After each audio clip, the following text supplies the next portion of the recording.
Back in 1969, just 7 years after the implementation of the Cuban embargo, a group of young activists created the Venceremos Brigade, an organization looking to challenge the U.S. policies towards Cuba, including the economic blockade and the government's travel ban on the island. So what we do is we organize around the U.S. and we make travels to Cuba every summer to build solidarity with the Cuban people, to learn more about Cuban history, but also to show the United States that we have our constitutional right to travel, and we're going to practice that. This will be the 42nd year that the Venceremos Brigade travels to Cuba, never asking for a license from the U.S. government, because as we all agree that we are united in our belief that it is our right to travel, our constitutional right to travel, to exchange ideas, to see Cuba for ourselves. When in Cuba, the group developed several activities, including meetings with local organizations and getting involved in agricultural and construction work in many parts of the island.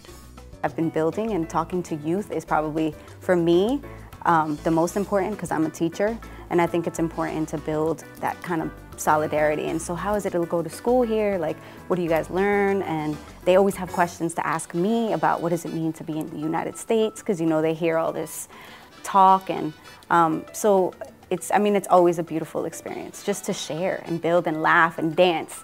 Although all of them are aware that travels without a license are against the law, they are willing to face the consequences. When you come back from Cuba on the brigade, there is this risk of being targeted by the Office of Foreign Assets Control, and we might get fined, and we might be asked to present ourselves in front of a hearing, which we welcome. We want the opportunity to have that discussion. Like, why as Americans are we not able to travel freely to this country 90 miles off of our coast?